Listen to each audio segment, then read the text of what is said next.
Okay, we are live. I know many guys are already jumping in. I can see plenty of the eyeballs on my screen. I can't tell who you are, so be sure to say shout out, say hi, I'm here, or say where you're from. Just because I can't see you, but I know you could see me. So it's kind of like living the Truman Show right now for me. So again, welcome guys. This is exciting for me today because we're going to talk about this Freedom Fund, which is powered by Max ROI Infinite Banking, right? Um, and this is not just the typical presentation you're probably going to see before. I want to take a different angle because this is really about how do you really start, creating this freedom fund that the wealthy have been using for so many years, and it allows you to capture more dollars for your financial freedom right now. This is not about, hey, this is a freedom fund that you'll finally have freedom in 50 years. This is about what you can do today to create a life of freedom. So, yeah, like I said, go ahead and shout out here. I may not see all of your comments right away. And this is very interactive. So if you have questions along the way, type them in because I am going to address those. I'm going to answer them even as we get to the end of this too, even if it's not right in the moment. But I'll be sure to do that for you as well. All right. There we go. Perfect. That's me. And that's the Freedom Fund. Okay, so let's jump into what this really is, right? We're talking about how to make every dollar work for you. I've noticed that some of the biggest issues we're running into right now is a lot of people are feeling the pinch, right? It's incredible because I just saw an article saying that more people are saving their 401ks than ever before, right? Like there's a higher percentage going in that we haven't seen for many, many, many years. But then they said the reason is because people are automatically enrolled in 401ks and they're even automatically, upgraded. And so money's been coming out. It's that set it, forget it mentality. But the set it and forget it mentality isn't quite working because at the same time, more people are also tapping into their 401ks for emergencies, which is not a good thing either, right? And so I want to talk about how do we get every dollar to work for you? How do you get your money to start working harder for you so you don't have to work so hard for it? And this really comes down to what this Freedom Fund is.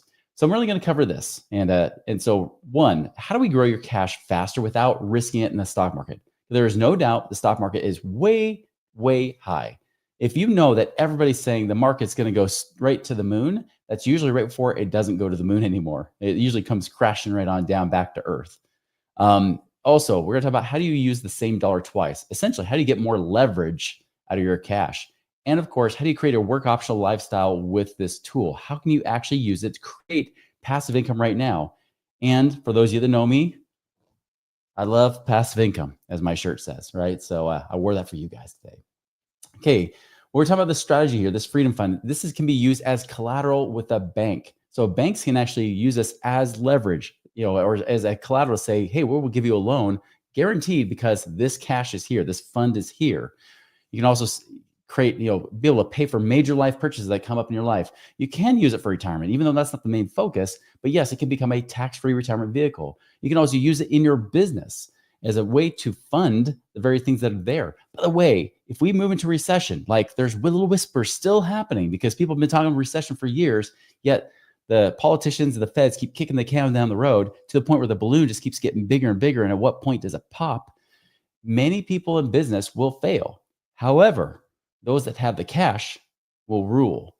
And many people can use it for this reason. And that's what they're starting to do already. You can also use it to build passive income, as we mentioned, and it can even get you to pay you twice on the same money, get your dollar to pay you in two different places at the same time. Now, this is something that I haven't just done for myself. Hundreds of my clients have done this already over the last few decades. This is not a new strategy. This is not groundbreaking, but the way that we use it is very unique to what we do here. And so I want to teach you kind of the secrets that we've used for our clients to help them get to financial freedom even faster than just investing in real estate. That's right. You can actually shortcut it. Now, for those of you that know my story, part of the reason I'm here where I am today is because of my dad. Now, my dad was the guy that maybe you've had parents like this. In fact, shout out, comment if you have somebody like this in your family. But he was the guy that says, we can't afford this, right? What do you think I am? Made of money? Money doesn't grow on trees, even worse, he would even say things like, you know what? I gave up that Corvette to have you children. Thanks, Dad. I'll tell that to my therapist. So, you got all these kind of things happening, and especially when it came to money, there was always a scarcity of money. There was just never enough, And so I vowed that I didn't want to live that kind of life. I didn't know what that would be. So I figured going to college would be the answer. But then when I went to college, didn't take me long to see with the different professors, the people that I respected the most as professors were the ones that actually had real life experience. They weren't like lifelong professors. They're ones that were in the private sector doing the work and then came back in. And so then I decided I want to become a business consultant. I want to get into my own business, be an entrepreneur. But if I'm going to do that, shouldn't I have my own business experience instead of just some MBA and a bunch of book smarts? And so I dropped out of college. I said, I'll just take a little 1 year sabbatical, find a business to start. And the first business I started was being a financial advisor. Now, the interesting thing is because I love being on my own so much, I actually never went back to finish my college degree. I stayed out because I realized I could make so much more money as an entrepreneur than I could just working a job. And so I went down that path. I was a financial advisor for 4 years. I taught you everything you've probably heard today, all the vanilla advice. You got to spend nothing, right? You got to make sure you live cheap, you save everything you possibly can and save it forever, stuff it away in those mutual funds and those 401ks and IRAs and savings accounts and everything else so that someday you might have something to live on because you can live on less than the interest down the road. But don't worry, compounding interest is going to save you. And I taught that, hook, line, and sinker. I bought it for myself and I taught it to all my clients as well. Flash forward, 4 years later, my dad says, well, when are you going to sit down with me? So I sat down with my dad, looked at his finances fully for the first time in my life because he was very guarded with his money. And as I looked at it, he said, "Hey, Chris, I'm 61 years old. I am sick and tired of doing this. In fact, I literally think that this job will kill me if I don't quit soon." Because he had already had strokes and heart attacks by his 40s and 50s. So his health wasn't the best, right? He was in pain every day with bursitis and things like that. He's like, "I just want to be done. What can I do?" Now, this guy was the penny pinching saver, right? I mean, yes, he said he couldn't afford anything because he was trying to pinch every penny he could. Well, as I looked at it, he was 100% debt free, including his house. So zero debt, not even his home. He also been stuffing money in his 401k retirement plans and everything else. And yet at the end of the day, I had to tell him, "Dad, the deal is this. If you want to retire today, you're going to have to die in 5 or 6 years because you're going to run out of money." Okay, well, that's not the answer I was looking for, Chris. I wanted you to give me something more than that so I can actually retire. I said, I don't know. You did everything right from what I teach as a financial advisor. And that bothered me so badly because the guy that did everything right, the very guy that I was following his example because I was being cheap, I was trying to park my money away into my mutual funds, everything else. Yet I'm looking at my own future and my dad's situation, realizing, wait, it's not even work for him. Why would it work for me? Even if I'm a financial advisor.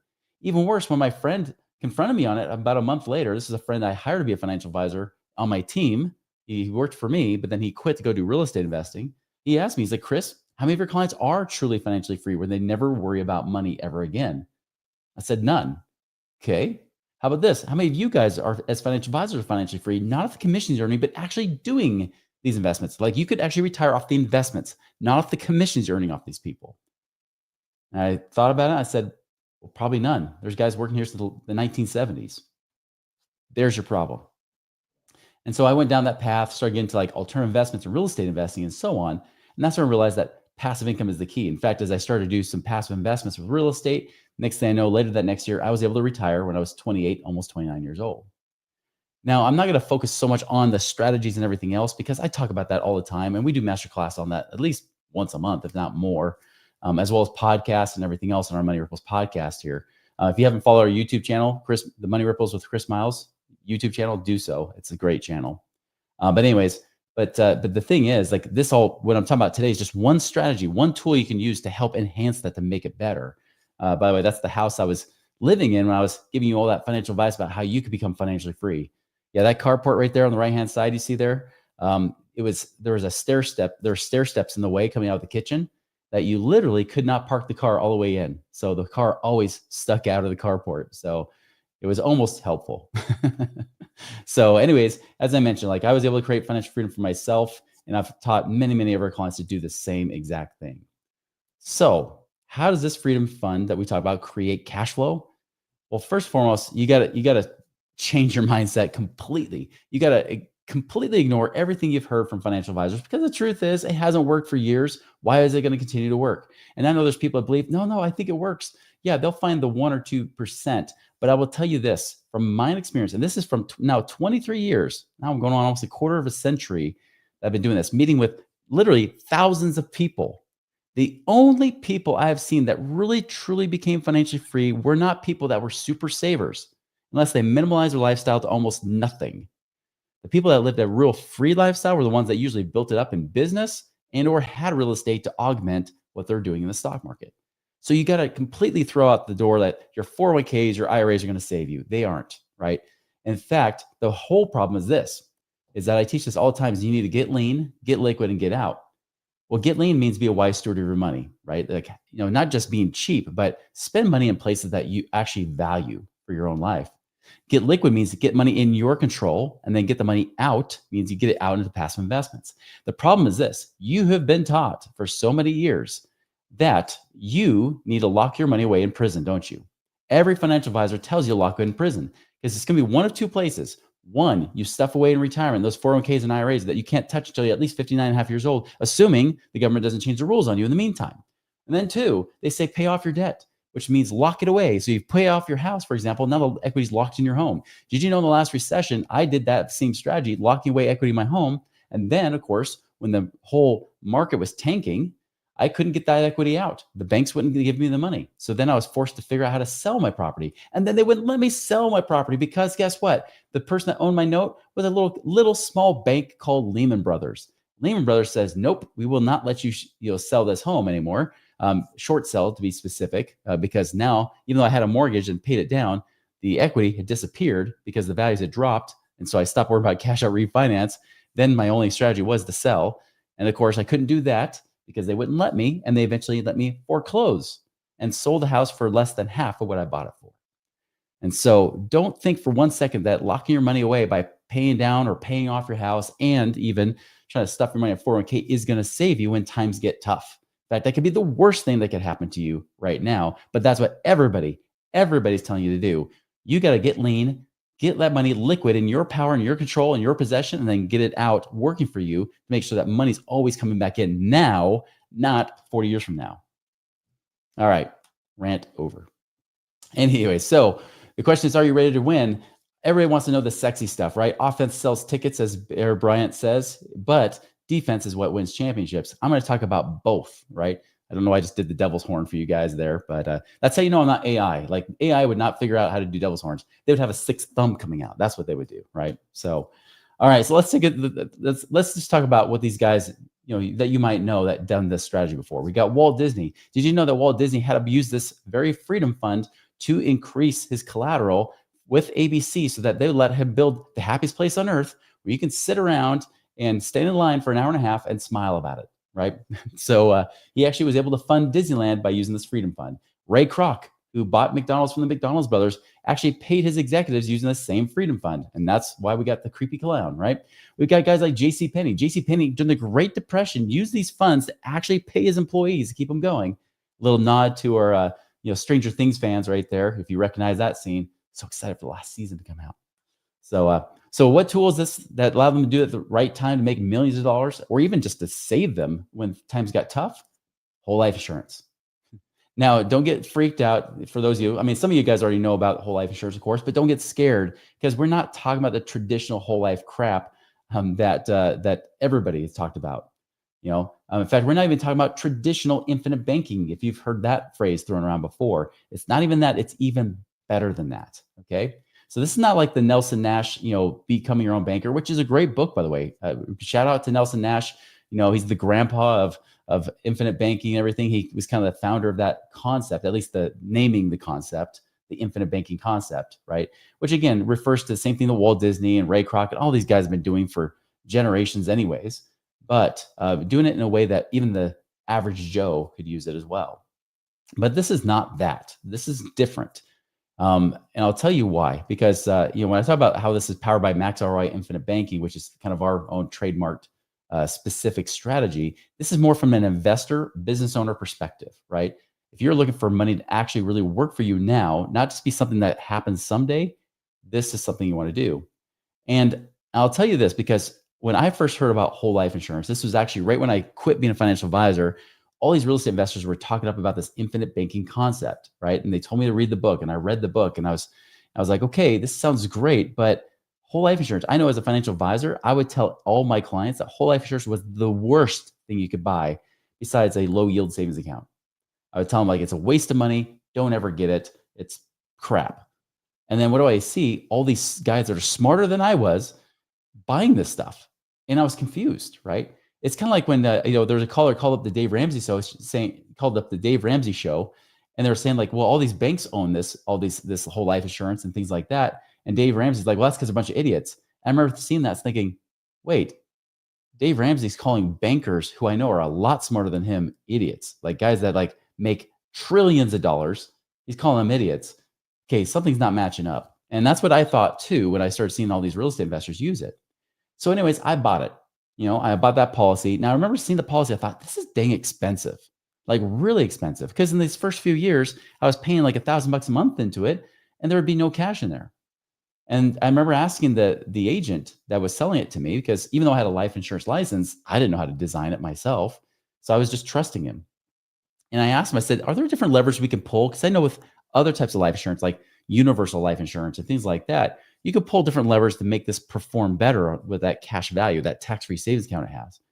And he says, no, you can't do that or you'll trigger taxes. I said, well, I hate taxes, so don't do that. Well, long story short, 2 years later, as you heard me talk about, not being liquid anymore because all of my equity was in my house.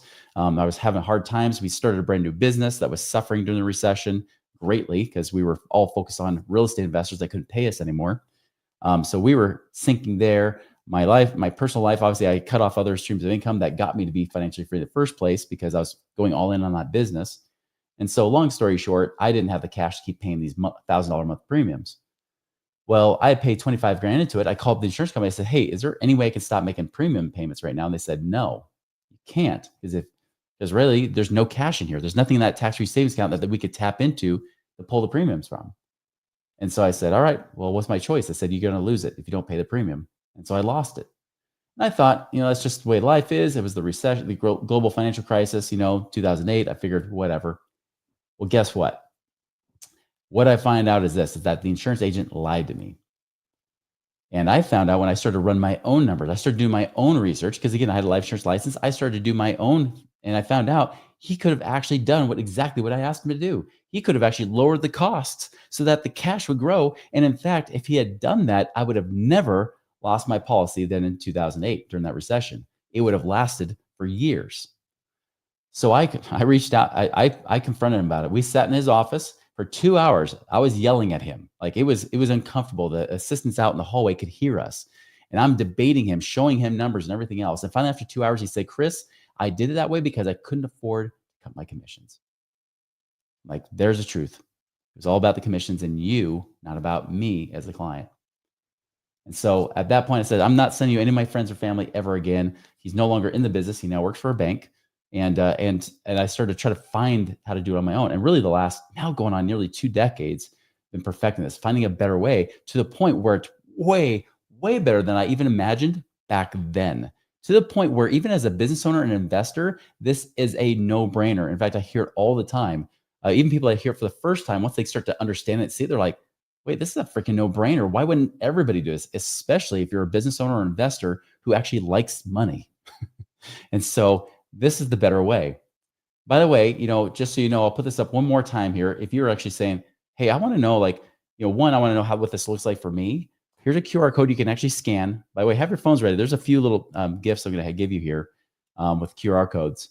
But yeah, if you want to book a call saying, hey, I want to learn how this works for me in my situation, book it now. Even if you say, hey, I've already got some of these policies, but I'm not so sure if it's done right, go ahead and book that as well. Also, if you have a hard time with the QR code, here's the actual, oops, I just misclicked on that. There we go. Right there, there's a little bit.ly link, bit.ly/3FXUUHV. All right, whatever that is. Okay, so that should take you somewhere as well, right? So anyways, you can do that right now. I'll bring that up a little bit later in this because I want to get into the details how this works, right? So let me show you an example of what I mean by better, okay? Now, traditional investment banking, I know it's going to be hard to see this unless you got a massive screen, but if you're watching this on your phone, good luck. But let me just summarize this for you. On the left-hand side, and this is just it's slightly infinite banking. Some would call it infinite banking, although, some might just say this is closer to a traditional whole life policy. Either way, You'll see here, like the circled in red, year one, this person puts in, this is actually a real client, by the way. This is one of our clients that eventually found out that what he has sucks. But year one, he was given a quote from Northwestern Mutual. By the way, anytime I get somebody with Northwestern Mutual, I had somebody just last week, in fact, when they say, hey, I've got a Northwestern Mutual policy, I'm like, we're probably going to need to replace that because their fees are a lot more expensive than most companies. Even though we're independently brokered, Northwestern Mutual is not one of them that we usually offer because they just don't offer anything decent. They're old, they've got lots of money. That's about it. So, anyways, their policy right there, right? 22,000 they paid in the first year, $400 in year one. That means, because remember, whole life insurance is different than term insurance. Term insurance gets more expensive as time goes on. As you get older, if you try to get term insurance, it gets more expensive. Even if you want to renew it, it's more expensive and you can possibly get denied. The nice thing about whole life insurance is that it covers you your whole life. You don't have to requalify or anything else like term insurance. It's there. Now, unlike term insurance, it gets more expensive over time. Whole life is more expensive up front and then gets cheaper over time. So they put most of the insurance costs in the first couple of years. So yeah, that first year, almost everything he's paying in, that 22,000, pays for those insurance costs, leaving only $400 in that tax-free savings account. Now, even towards the end, again, you can't really see it towards the end there, but down at the bottom, you'll see it has like 575,000, right? But notice on mine, on the right-hand side, the Freedom Fund, first year, 22,000, they got 17,000 bucks in it. Not 400, 17,000. And even by the same 20th year, instead of like 500,000, they got over $700,000 in there. So a couple $100,000 more. Difference, it's not just about like what the dividend rate and all that kind of stuff is, although that can help. But no, the difference is fees, the costs. By the way, just like what that guy that I bought my own first policy through, no, he designed it more like even worse than the one that's on the left-hand side, right? But again, he just said, he's like, well, I designed that way because I can't afford to cut my commissions. He had such a scarcity mentality around it, thinking that people wouldn't fund more money if they, all of a sudden you did what's best for them. Because of that, because he didn't have that abundance mindset, he lost out big time. By the way, if I knew that I had most of my cash available from day one, I'd be like $1,000 a month. I would do several thousand a month. I would have done more, which would have paid him more commissions anyways. But again, he didn't do that because of scarcity, right? By the way, that's the secret that every insurance agent I talk to when I show this, are like, yeah, but this is how I make money. This is the only way I make money. This is why you got to have people that actually create passive income for themselves so they don't need to make the money, right? That's why agents need to do that more often, but they just don't. They're just not investors. They're salespeople, for the most part. Good people, but they're just relying all on making money on their insurance. That's what makes us different there in one way. Now, that's not even the best example we've ever beat. If you want to see another one, this QR code you want to scan, if you ever want to see a cool interview, this couple, Jay and Krista, they actually came on our podcast, so they wanted to talk about their experience. Now, they did other things. They actually got out of the rat race. He was a dentist. He was able to retire in his 50s. He was able to do enough passive income with real estate and things like that. He was able to retire. But we also looked at his infinite banking policies he bought from a guy that was an infinite banker. So even better than that left-hand side example, it was somewhere in the middle. It was between what you saw as a bad example versus my example. He bought something that was in the middle. He had it for like 6 years or so. And what's fascinating is that he's like, Chris, can you take a look at it? I said, honestly, if it's been 6 or 7 years, it's probably good. He's like, but Chris, can you double check? I said, all right, we'll run our own numbers. And so I did an apples comparison because you can't transfer money over tax-free to another policy that's better if it's a good fit. But I always tell people, I don't want to do that unless I know you're going to make more money. Well, find out the fees were more expensive in those policies. And in just 20 years, they were paying about $150,000 a year between their two policies. But they found out that in just 20 years, they could have $2.25 million more doing nothing different, paying the same amount, just having less costs, but the better ROI overall. $2.25 million more, and they would still have a bigger death benefit too. In case anybody's wondering, like, oh, they just made the death benefit smaller. Up front, we did, but eventually the death benefit caught up very quickly and then surpassed it. So $2.25 million. What could you do with an extra $2.25 million? How much passive income you create from that? Heck, even at 10% a year, if you have an extra $2.25 million to put away, that means you're making an extra $225,000. Make sure I was doing that right. 2.25. Yeah. So $225,000 a year passive income more just because you had this working harder for you. That is a significant difference. And that's just in 20 years for them. So here's another example. Some people say, well, what does this look like on your end, right? As one example here, like here's one that you can put away, like, showing like, I'm trying to see it myself. There you go. Zoom in. Yeah, 20,000 a year. It's like 20,000 a year. That's a max going in. By the way, this is not the best example. I just use an example. And this is actually somebody, by the way, who's in their mid 50s. The younger you are, the better this does, just so you're aware. And some people even ask, hey, I'm in my mid 50s. Is this too late? Definitely not, right? So in this example, and I've shown this more of apples to apples for comparison, 20,000 a year, notice year one, and this is actually, it's actually gotten better since now. This was like an average health rating, not even a healthy health rating for this guy. 13,000, almost $14,000 day one. Even by year seven, he's got more than what he paid in. Most policies, by the way, it's usually year five that you have at least as much, if not more, than what you paid into it by that point. Here's what's even cooler. He was actually this other guy had another policy he had, which was 20,000 a year, but the minimum that he had to pay, just like my first policy, was 20,000 a year. This case, you'll see I highlight it in yellow on the left-hand side. His minimum required premium is only 6,000 a year. So he could pay anything between 6,000 and 20,000 a year. So there's more flexibility. Just so you know, if you're younger than this, you're in better health or whatever it might be, usually it's anywhere from 20 to 25%. So most people, if they have a $20,000 max contribution limit that they set, and you can set that to be whatever you want. If it's $20,000, usually your minimum required premium is only 4 or 5,000 a year. So you have flexibility. You don't have to pay 20,000 a year like I had to. And then, of course, I lost my policy. Now, what's the best way to fund this kind of freedom fund, right? Years 1 through 3, this is what I recommend, is use your emergency fund to diversify your savings.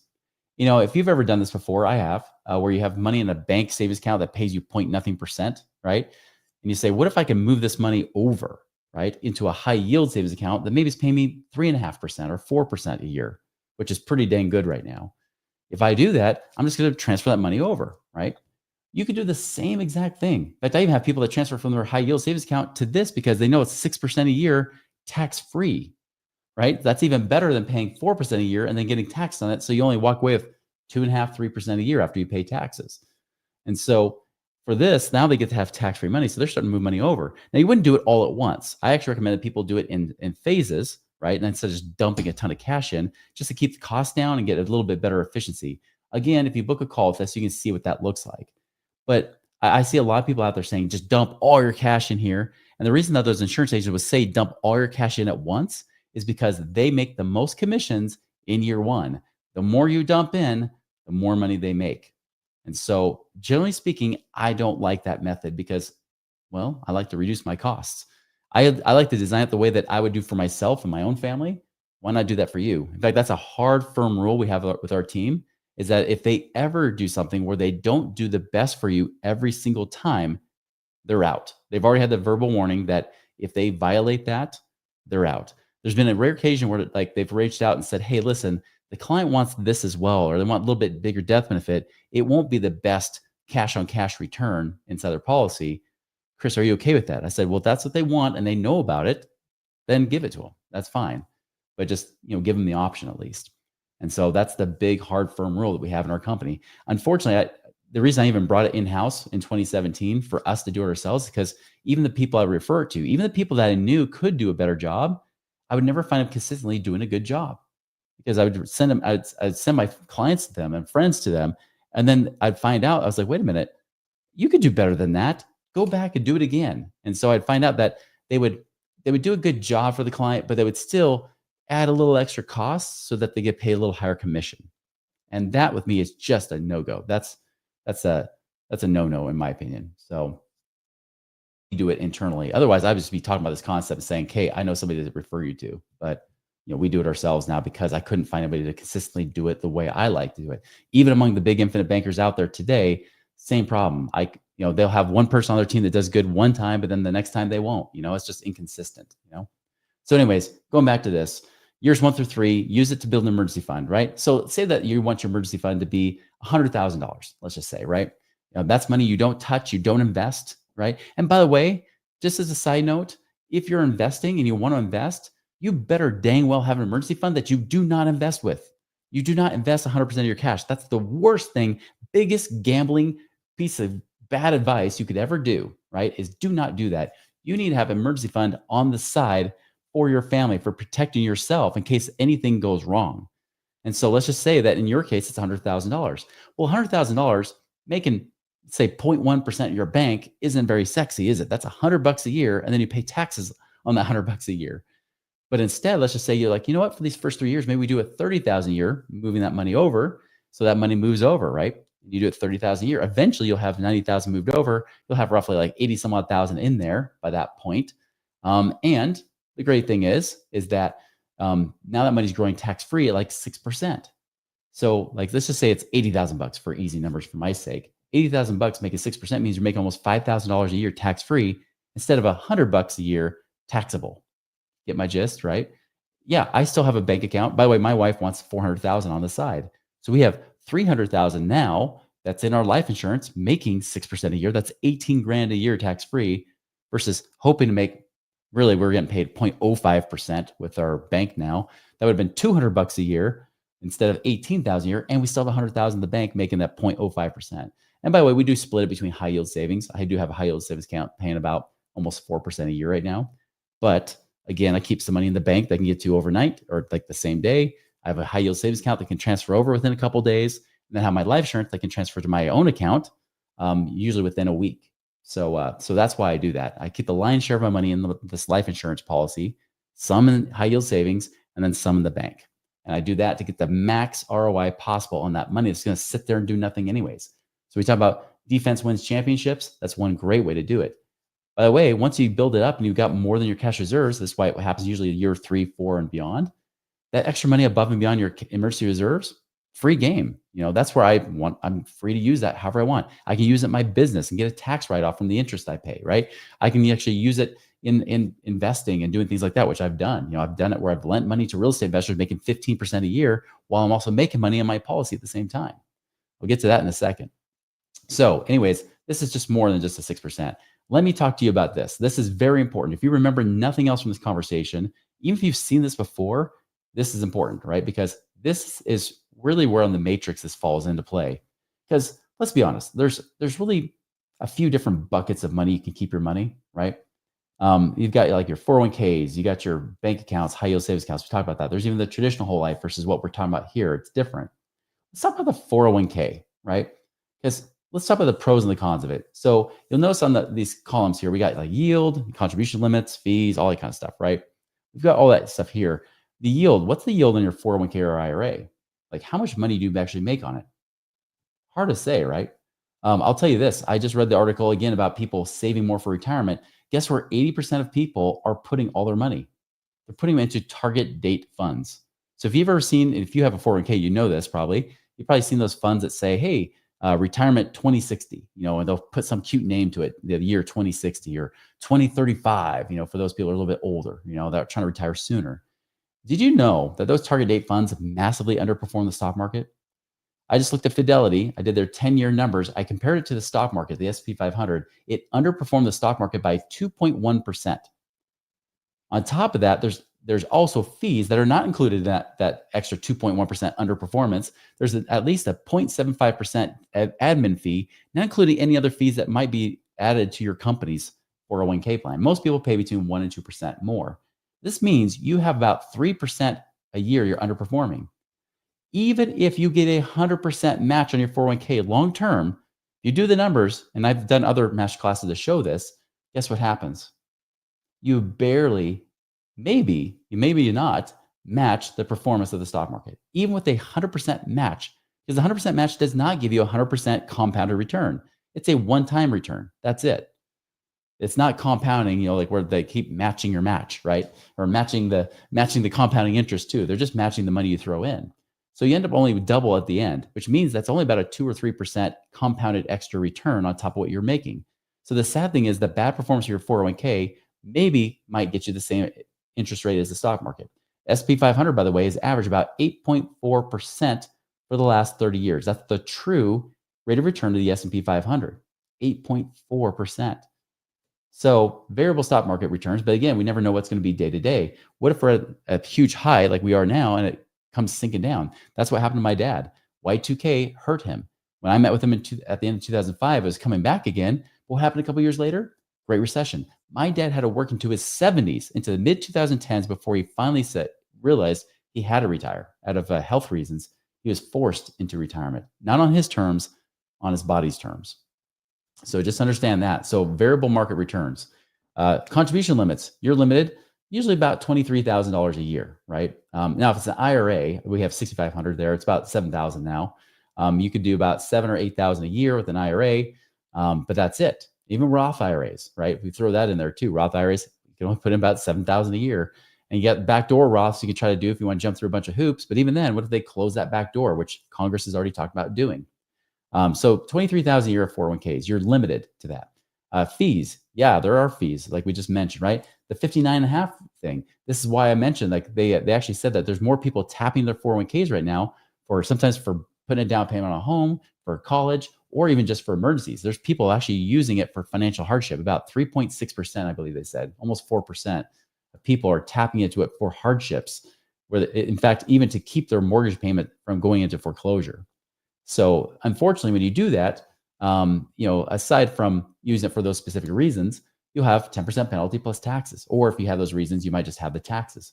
So they still have to pay tax on that money anyways. But you got that 10% penalty and it's locked up. As long as you work at your company, you cannot access it. You can borrow from it, but you can't, even then, they only give you access up to $50,000. You also have to, there's, like when it comes to using money while it's growing, yeah, there's not really any option other than, borrowing or withdrawing the money, but there's no real growth on that. The only thing is there might be a little bit of growth when you do borrow it, because you do pay yourself with a little bit of interest, but that's it.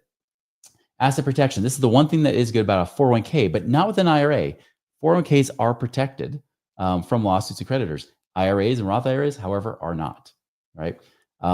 Tax burden. Yes, your tax on withdrawals. Really, there's no tax advantages at all to an IRA or a 401k. Roths, sure, it's after tax dollars, but remember, the government gets to do that, which comes to this next thing with risk. Well, when you have complete exposure to the markets and everything else, but government control, it's completely controlled by the government, and they can change the rules at any time on you. This is the biggest problem I have with 401ks and IRAs. One, they don't really perform that well anyways, and they're so expensive with their fees. But then two, by the way, notice there's lots of fees on that, and it's almost like a negative 100% return because you lock it away in a prison. You can't ever access that money when you want it. You can't use it for emergencies necessarily. People are trying to use it that way, but that's a horrible way to do it because now you're just paying tax on money and doing all kinds of stuff with it, right?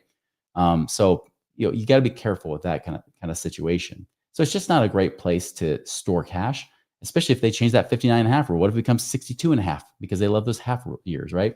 All that kind of stuff. Now I'm going to move on. Traditional banks, right? Obviously traditional banks right now, the average is like right around like 0.01%.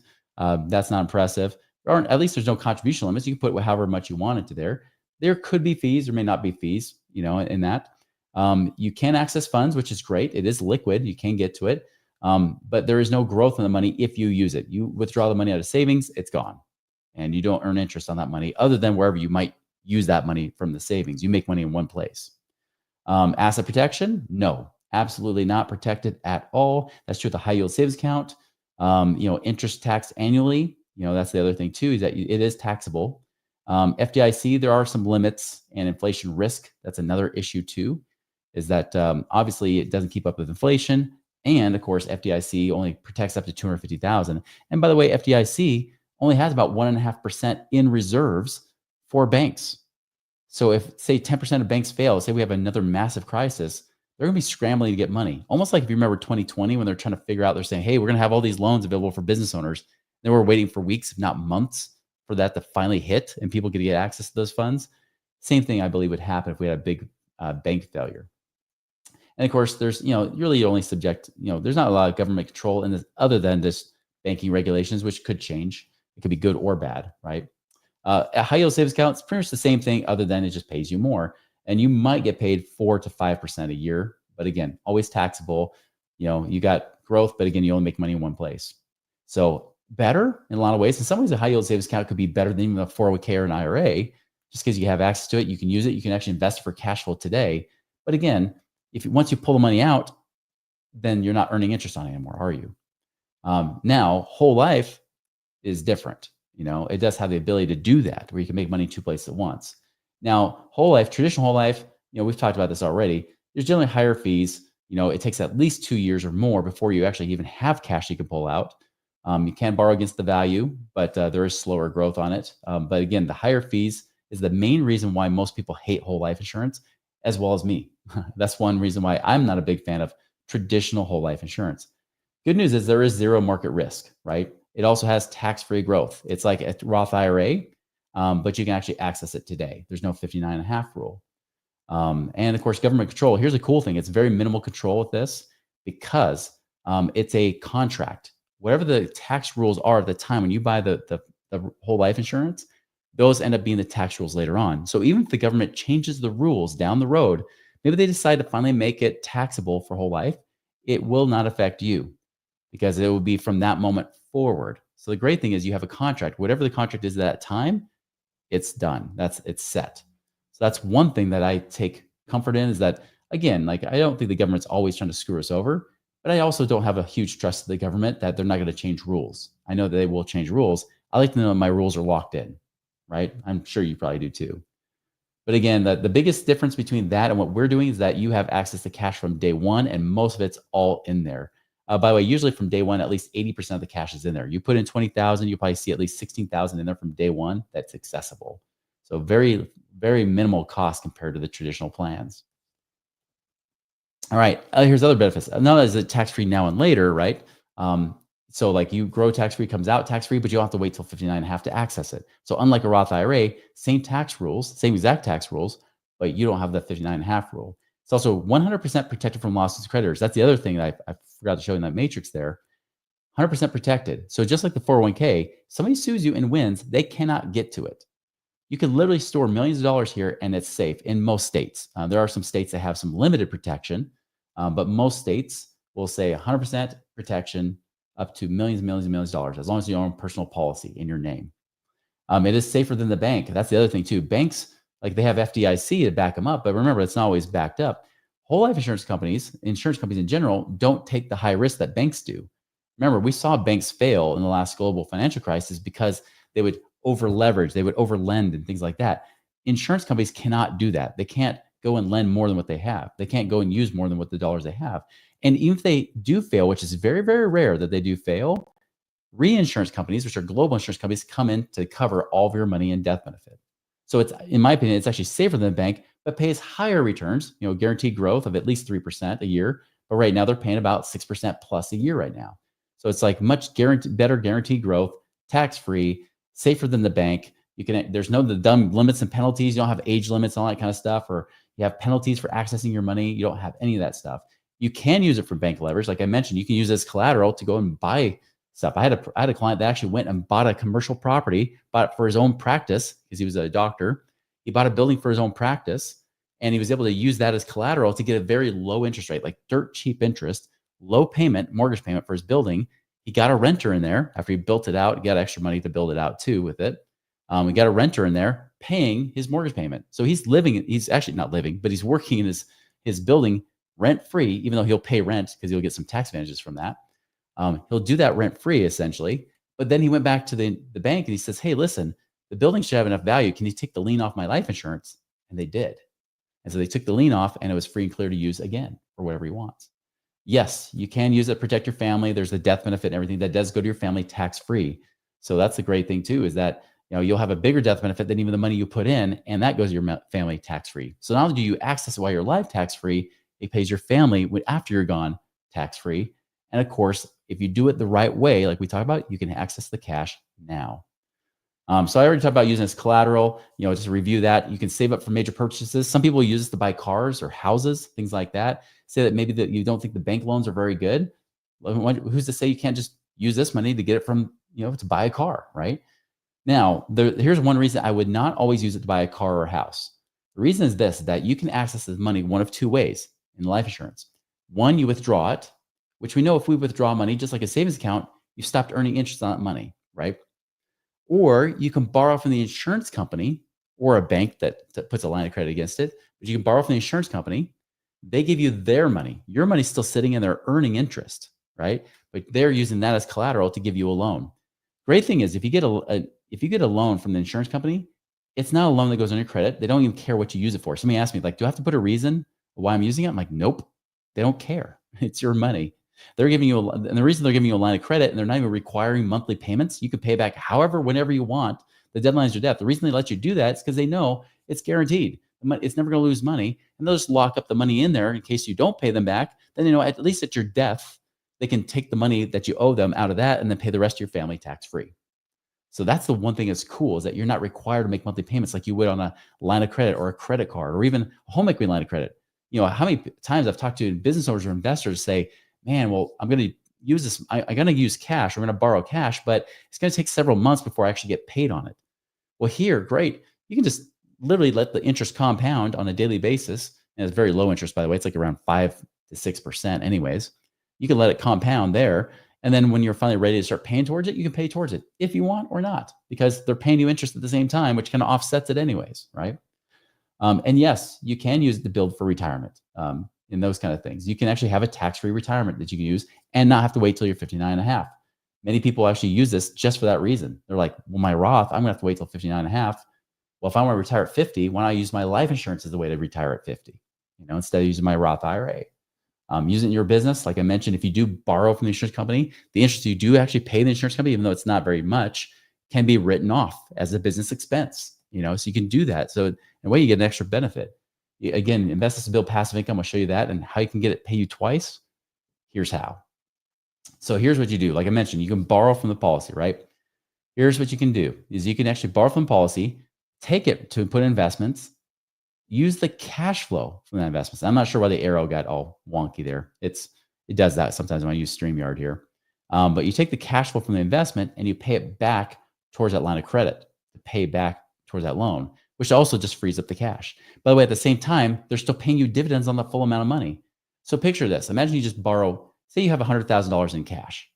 You say, I'm going to borrow $50,000 to go do an investment. And let's just say that investment will pay you $5,000 a year. Okay. Well, that $5,000, you'll take that cash flow, pay it back towards that line of credit. Now, here's the thing, like maybe $2,000 would go to pay interest. The other $3,000 pays down the line of credit. So your $50,000 now goes down to $47,000, right? And even cooler is that now the next year when they charge you interest, guess what? They're charging interest on the $47,000, which is less. But that $100,000, that full $100,000 is still being paid to you at full tax-free interest, compounding interest. So at the same time, so yeah, like it pays down $3,000, that $5,000 you put in, but guess what? That $100,000, say, grew by 5%. I'll even put it lower than what it is right now. 5%, you now just made $5,000. Now you're at $105,000. Well, guess what? That second year, now the $105,000 is earning 5%. Now you're making $110,100 or whatever it ends up being, right? So it gets to be higher. So you start to compound interest at the same time. So you're earning money at the same time. While, yeah, over here, you take the cash flow paying interest. Guess what happens? You're still earning the cash flow from your investments. You're still able to create the acceleration. By the way, when people buy investment properties, they're like, cool, I can make appreciation. I can accelerate my wealth faster this way. And at the same time, I'm still earning a net positive gain on my interest with the policy if you do it this particular way. Now, if you just never pay towards a policy, now you have two compounding interests racing against each other, right? Eventually, they end up being about the same. But, it's better if you just take the cash flow, pay it back towards it, and then you can use that money again if you want to use it again. But remember this, like I always encourage people, just build up that cash reserves first. I wouldn't try to leverage it from day one. You could, and you always have that option, but I would just use it as an emergency fund first, then start to leverage it to make money in two places at once later. But that's the thing that's really cool. So let me give you an example. Say you have a small apartment building you want to buy. It's $1 million. You want to put 25% down or $250,000 down payment. The cash flow, let's say on the cash flow on this one, is $2,500 a month. So you want to buy this $1 million apartment building, you put the $250,000 down, $2,500 a month. Say that you drain your savings account. You just compare a savings account to this, right? We're not even talking about buy term invest difference. We're just talking about savings versus this strategy. Now, if you use a savings account, when you pull out the $250,000, guess what? The money's gone. You're not earning money in your savings account. So you're taking that $2,500 a month and paying it back into your savings account again, aren't you? You're building up your savings account again. So you put that in. Now, as it starts to build and grow, you finally start to earn some more interest. How much money would you earn in interest on a savings account over the next 9 years? That's paying in $270,000 because it's $30,000 a year times 9 years. That's $270,000. How much interest did you earn after putting in $270,000 over those 9 years? $1,228 after you pay taxes. So you made 1,200 bucks. You netted less than a half percent, not a year, less than a half percent return over 9 years, even though it was a 0.1% savings account. But because you would liquidate all that money, obviously when you start to put that money back in, you're getting paid piddly on that money. Eventually it ends up being better, but it takes a while. Now, what if you did that same exact strategy using whole life, where instead of just withdrawing the money, even though you could withdraw the money from whole life, borrow from the insurance company, even though you're paying them interest, not yourself, but you're paying them interest, even though you're doing that, still they're paying you interest on all the money that's in there. What would happen then? Guess how much interest you would earn after the fees and everything else is considered over those same 9 years? This, by the way, this is using my own policy for my, and I'm a guy in my mid 40s, 126,000, almost 127,000 bucks. Hard question. What would you rather have after 9 years? 1,200 bucks or 126,000 bucks? It's 100 times more. It's over a 50% net ROI on top of the money, and you still earn that 2,500 a month. So that, remember, this is net profit. This is not talking about the fact that you still had the 2,500 coming in and going in. So you still have that 270,000 plus the net profit gain of another 126,000, give or take, depending on your situation, right? That is how you make money twice, right? If you got a fever, the only prescription is more arbitrage. So that's the cool thing, is that you start to take that money from the cash flow. This could be from business, from investments, whatever. This, by the way, could even be if you're paying down high interest, credit card debt. You might say, hey, if I just do this, even if I'm borrowing money to then pay off the credit cards, it's a lower interest, but now I get to pay on my own terms. What if I just take the money I free up from credit card payments, capture those dollars, and then use that to pay back towards this line of credit? One, it'll pay off faster than the credit card anyways. But two, guess what? You also would be earning more in interest, right? So there's a lot of cool ways you can use it that way too. I actually use this so I don't have to use credit cards other than to get my Sky Miles, because of course I'd love to get those points, but not to have to accumulate a lot of interest. You can use this instead and pay it back on your own terms. You get more freedom, more control of your money, which is not what we all want, right? So again, it's just a cycling your money through it again and again. This is why you got to recapture every dollar. This is why I call it the freedom fund, right? Because if you want more financial freedom, you've got to recapture those dollars, and you've got to get your dollars working harder for you all the time. This is why I use this. I prefer this over even using my own bank or a high yield savings account, because I've got better returns, tax-free, better liability protection, and I can make more money with it. Now, this isn't for everybody. There's really two categories I'd say that would not work for. One, if you're well into your 70s or 80s, we're probably not going to be using this strategy as much to invest, right? You might just be getting a policy because you want to pass something on for legacy purposes, but for investment purposes, I probably wouldn't prefer this one as much unless you're a really healthy 70-year-old. It might work, but if you're younger than your 70s, great. If you're in bad health, right? If you're in a situation where, say that you've had heart attacks or cancer recently, they probably won't approve you. I even had somebody where they had they got checked in, for psychological stuff, and for that reason, they said, hey, after so many years, maybe we'll approve you. So if you're in really bad health, it may not work. But if you can't get it, doesn't mean another family member can't get it. You could actually get a policy on another family member. It could be a spouse, could be your kids. It could be a business partner, by the way. It could be anybody you have financial self-interest in. You can actually get a policy on them. So key employees as well. So you can do that. Also, if you are in a situation where you're a paycheck to paycheck, you literally do not have any money to save at all, this is not a good plan for you. My personal opinion is if you can't save at least $5,000 a year, not a month, but a year, so roughly about 400, 500 a month. If you can't save at least that much, you probably would just do like a convertible term policy, and we can set those up too. You do a convertible term plan that you can convert later on when cash flow is better, and just focus on getting your cash flow under control. So that's what I would suggest. Like, don't do this to go broke. Even people that say, hey, I'm saving $50,000 a year or $100,000 a year to my savings account right now. Should I put in 50 or 100,000 a year into this plan? My answer would be maybe not. You might just put in, a little bit less than that. So if say that somebody's putting away 50,000 a year, normally I might set the max contribution limit at 40,000 a year. And then the minimum, just so you know, the minimum on that 40,000 a year may only be about $8,000 or $9,000 or $10,000 a year. So even though they could save 50, they're only required to save like 8 to 10,000 a year, but they could save up to 40,000 a year, right? So again, we like to build buffers in it so that, if anything happens, Here's a cool thing too. Worst case scenario. Worst case scenario is something happens. You don't have to pay. You can only pay the minimum. But what if you can't even pay the minimum? Right? What would you do then? Now, a lot of people with a normal policy, they would lose it, right? Just like I did in 2008. Well, that's not the case here. If you have cash already in there, especially as emergency reserves, if anything happens, say you get laid off or you just have a really bad rough spell in your business, well, guess what? You can actually borrow from the cash to then pay your premium. And here's the cool thing: it's almost like withdrawing from savings to then put it back into savings again. And so I've had people that sometimes for the last 3, 4 years straight, because they've had some really rough times. They had, maybe like a bad business failure or something like that. They've literally had their policy pay for itself year after year and still give them a death benefit too for their family. So they're protecting their family, but they're paying nothing out of pocket after they pay the initial, 1 or 2 years in, right? So I'm not recommending that because obviously the more you pay into it, the better it does. But it's so nice to know that worst case, it'll just pay for itself.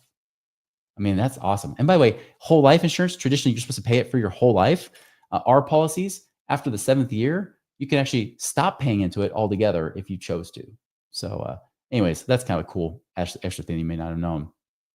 So here's the biggest thing, guys, is like, this is the thing, like you want freedom today, right? The most dangerous risk of all, as it says here, the risk of spending your life not doing what you want on the bet that you can buy yourself the freedom to do it later.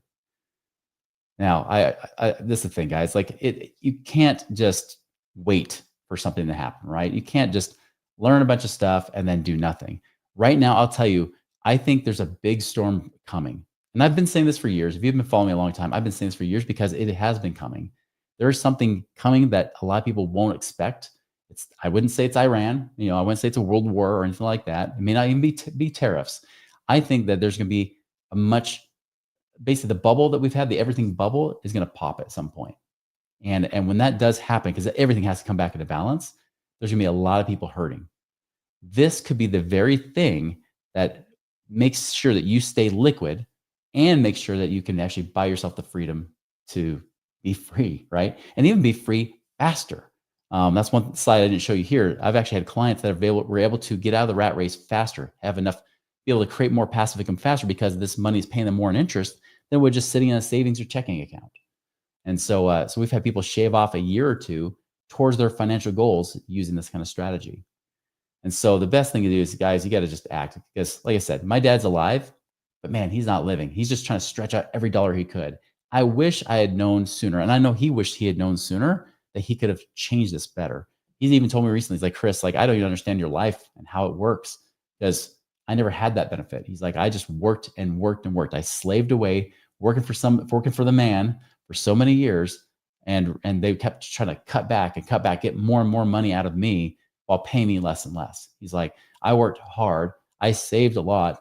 And now, he doesn't have the health to really enjoy whatever money he had left, And so now is the only thing we have to control is today. Right. So obviously the big thing is to take action.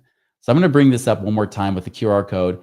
Questions. If you got questions, I'll answer a couple of questions right now. I've got a few minutes before, funny enough, I actually have a call with somebody else about this very strategy. So I can take 1 or 2 questions. It does take about a minute for it to show up. So if you have a burning question, ask it now. I'll just say this. Even if I can't get to your question, just scan the QR code and ask our questions, whatever you want.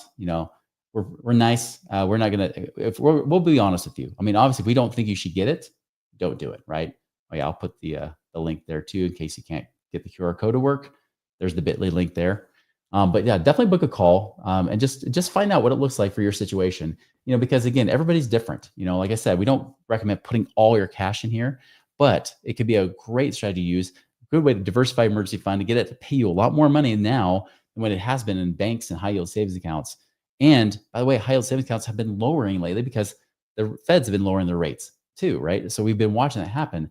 But the cool thing is that the actual interest in these have gone up, and it's not based on the stock market. It's not based on that at all. It's based on what are bonds doing? What are the treasury rates doing? And it's based on that. And so we're now got back up to 6% after we got down to like 0% interest rates. Remember, we're almost like zero for the, when we had dirt cheap mortgage rates. Like one company was paying 5.75%. Now they're paying 6% currently. And they keep looking at possibly bumping that up if rates stay higher for longer. Here's the other thing too, by the way. Some of the companies we use have been paying dividends for over 100 years straight. One company in particular, they've been paying every single year since the year 1847. That means they're going on almost 180 years straight where they've paid more than their guaranteed minimum, right? Which right now is like 3%. So anyways, this is the one place that I know I keep my money, keep it safe, keeps it liquid, so then I can get it out to work harder for me. So, anyways, guys, time's up. So I hope you make a wonderful day. Reach out to us if you have any questions at all, and remember to, guys, like now is the time to act. I think it's best time is right now. If you're saving money, make sure you're saving it in the right places. Go and make it a wonderful day. We'll see you.